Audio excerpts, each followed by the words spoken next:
Wait ya Safat, tunggu dulu, jangan langsung dijawab dulu. Untuk teman-teman yang penasaran, apa iya harus masuk ke kamar kadaver? Kita tunggu jawaban Yosafat di part kedua. Kita tonton sama-sama di Semata Channel.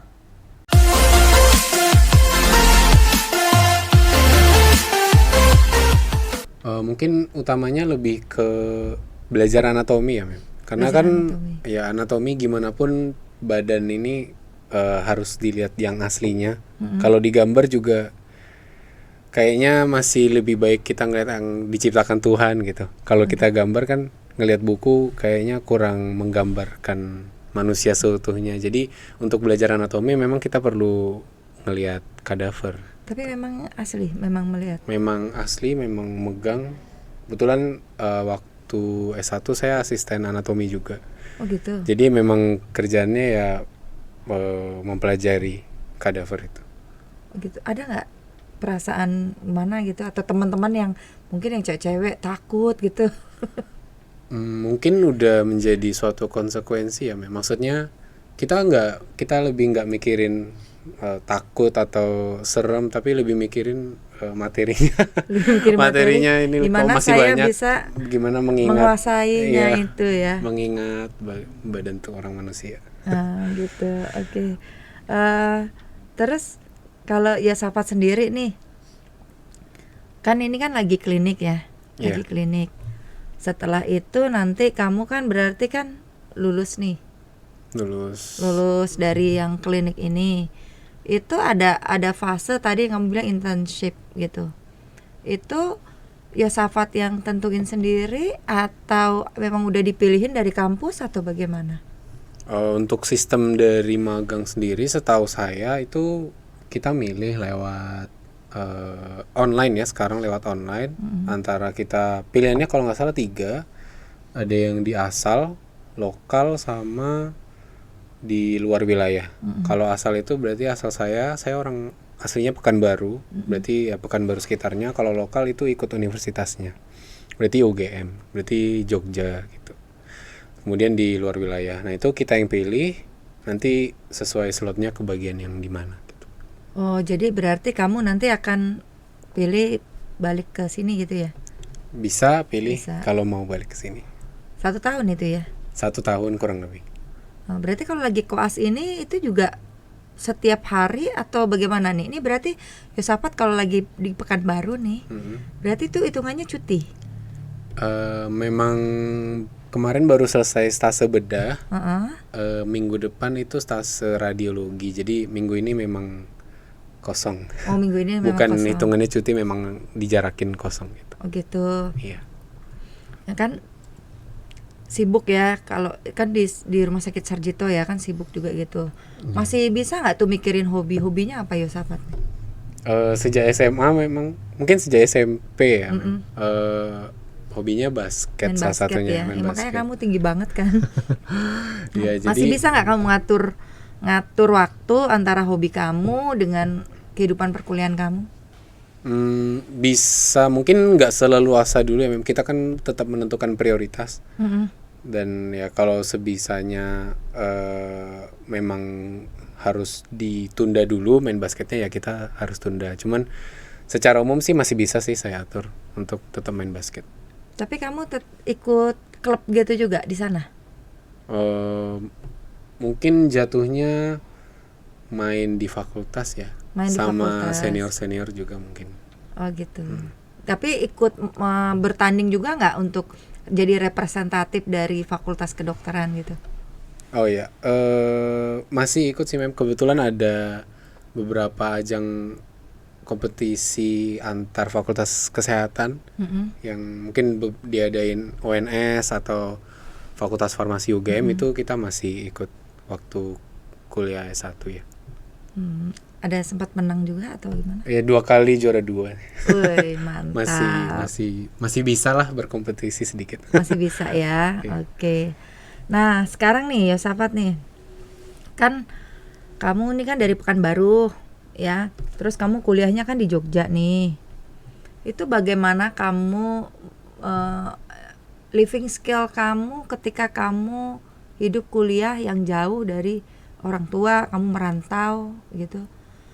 Itu kamu bagaimana kamu beradaptasi? Apakah kamu mengalami shock culture atau ada, karena kan kalau di Jawa ya kan bahasanya kan ada, misalnya kan kamu mau belanja nih, mau beli ke warung, yang betul ibu-ibunya tuh mungkin nenek-nenek gitu kan.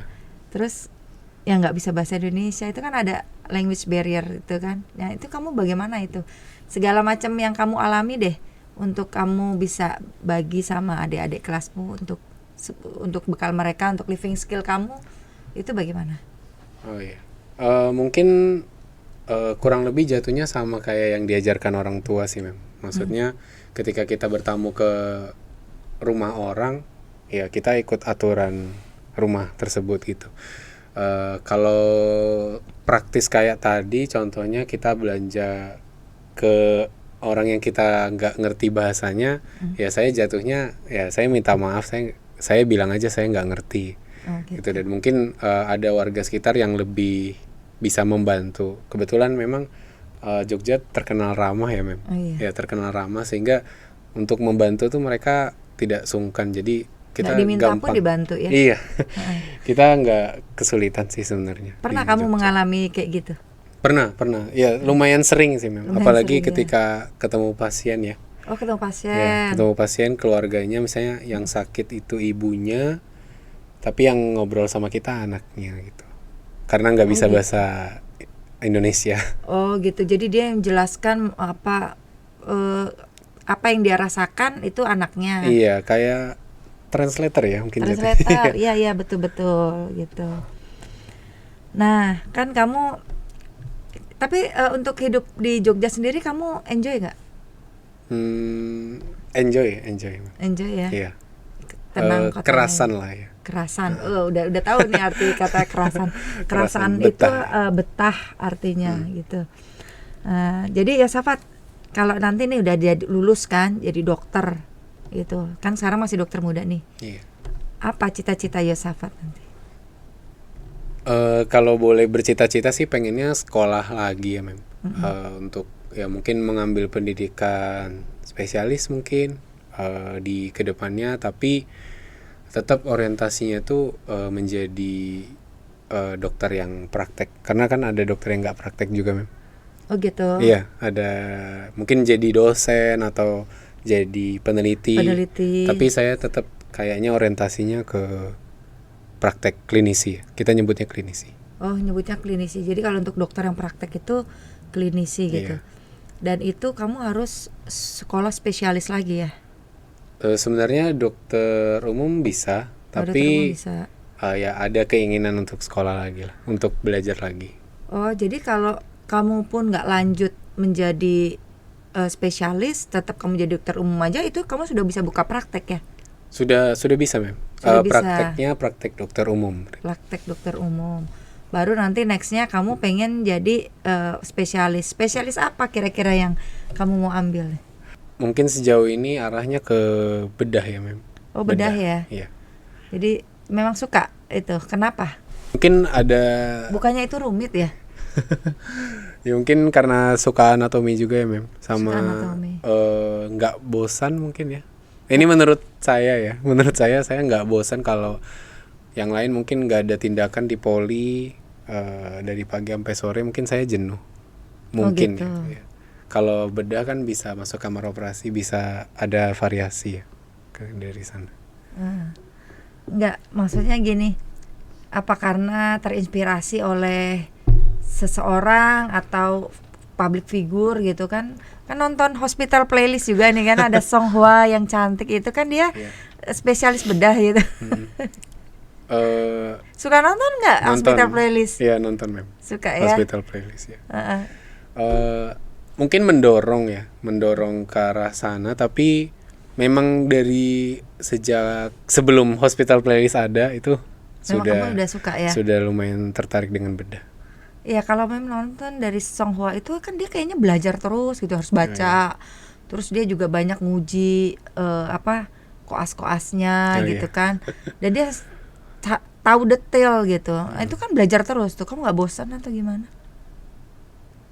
Mungkin kata yang tepat mungkin capek ya Mem. Capek. Tapi kalau bosan, memang ketika masuk kedokteran itu dibilang dokter tuh lifelong learner. Jadi pembelajar seumur hidup.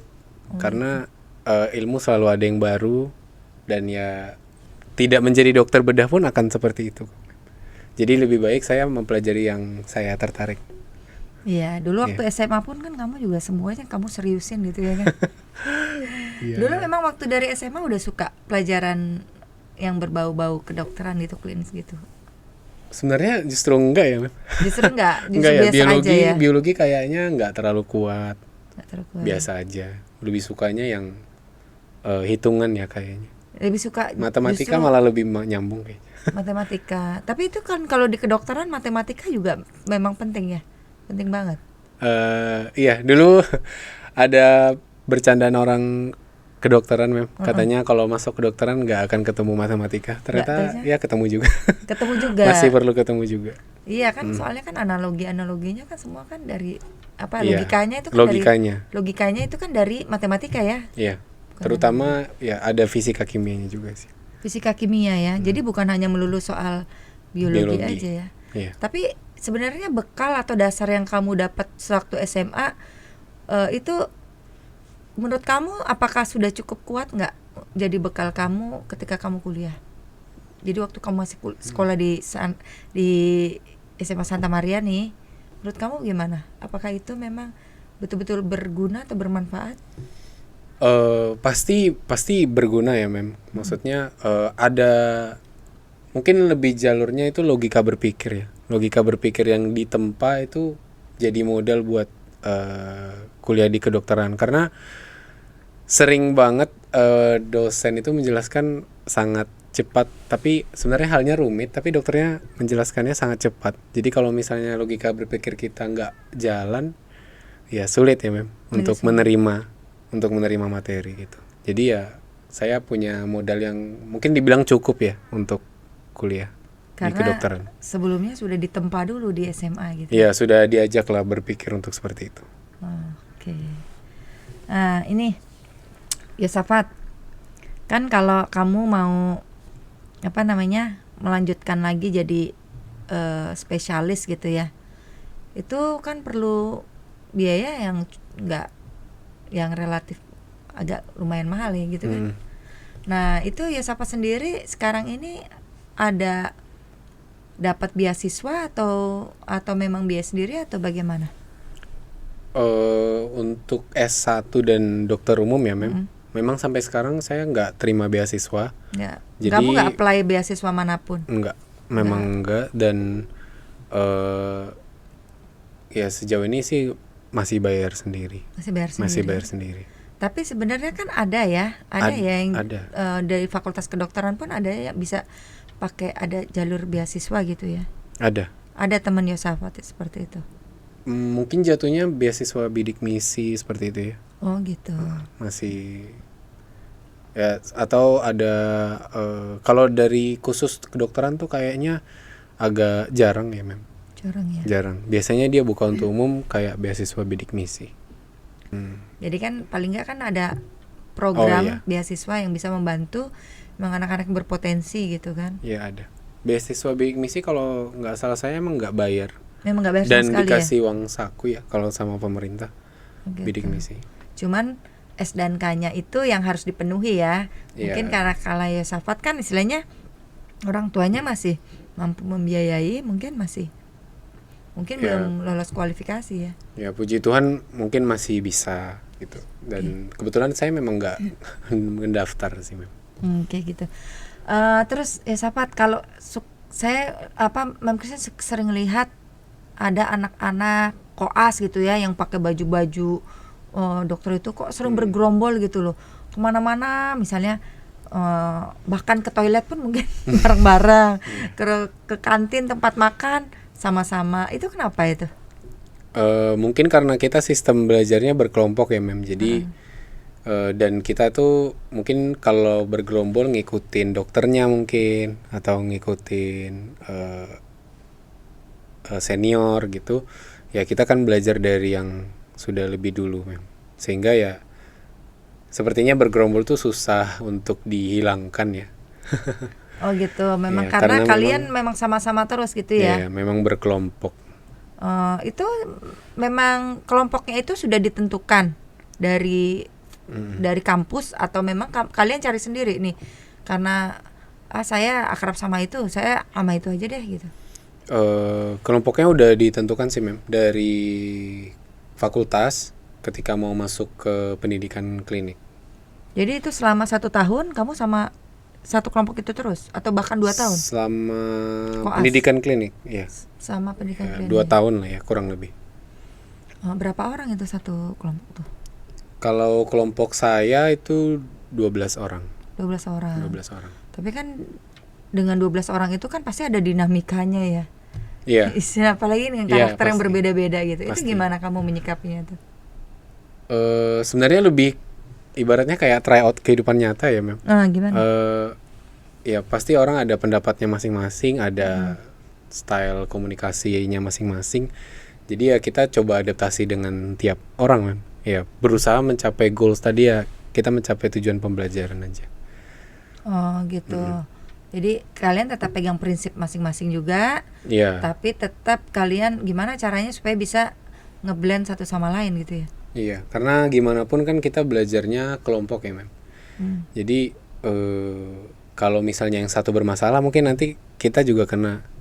Jadi ibaratnya bersama-sama membantu lah supaya bisa lulus sama-sama gitu. Oh berarti itu kan kayak kamu kan berarti harus betul-betul jaga komunitas kamu nih, harus saling mensupport dong. Iya, ya kurang lebih seperti itu sih. Gitu ya. Oke Yosafat, kalau boleh berbagi dengan adik-adik yang masih di SMA ini ya, yang masih mau mungkin mencoba di Fakultas Kedokteran, boleh nggak Yosafat itu berbagi tips atau ada nggak pesan-pesan yang mau disampaikan kepada adik-adik yang nanti juga akan melanjutkan kuliah, terutama di Fakultas Kedokteran? Mungkin pesan-pesannya ya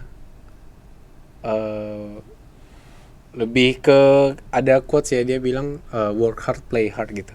Karena kalau kita kerja terus kayaknya kurang enak. Maksudnya dalam hal ini belajar terus itu kayaknya bakal ngebosenin juga. Jadi menurut saya emang kalau mau masuk kuliah kedokteran kita totalitas di semua hal ya. Totalitas di belajarnya juga totalitas di ya ibaratnya bermain ataupun hobi kita gitu. Karena kalau nggak seperti itu dunia kedokteran tuh ibarat maraton. Jadi perjalanannya kan panjang Mem. Untuk dokter umum aja 6,5 tahun, mau kuliah spesialis tambah 5-6 tahun lagi. Kalau kita bosen ya bakal berhenti di tengah jalan dan nggak jadi apa-apa. Ya, lebih seperti itu. Jadi sebetulnya kita harus mengenali dulu ya passion kita itu di mana. Iya gitu benar. Ya. Itu benar banget sih. Jadi kalau kamu udah suka, kamu ngejalanin apa aja enak ya. Enak. Dan yang tadi kamu bilang maraton jauh gitu, lama. Kalau nggak suka, aduh rasanya nggak sampai-sampai gitu. Tapi kalau memang itu udah passion kamu, jadi untuk adik-adik, untuk yang di rumah yang masih mau melanjutkan lagi kuliah, apalagi Fakultas Kedokteran, kenali dulu potensi kamu apa gitu ya. Benar. Passion kamu itu di mana, baru jalanilah memang sesuai dengan yang ingin kamu raih cita-citanya itu. Gitu ya Yosafat kira-kira ya. Iya, setuju Mem. Oke. Baiklah pemirsa di rumah, kita sudah sampai di penghujung bincang-bincang ini dengan Yosafat. Yosafat, terima kasih atas kedatangannya jauh-jauh dari Jogja, udah nyempetin mampir ke podcast kami. Nanti kalau udah jadi dokter full gitu ya, kita ketemu lagi ya, kita boleh berbagi, tapi mungkin berbagi tips kesehatan mungkin ya, gitu. Kalau ini kan kita bicara tentang pendidikannya. Gitu sama-sama Mem. Terima kasih juga udah diundang ke sini. Baik, terima kasih semuanya. Sampai ketemu kembali.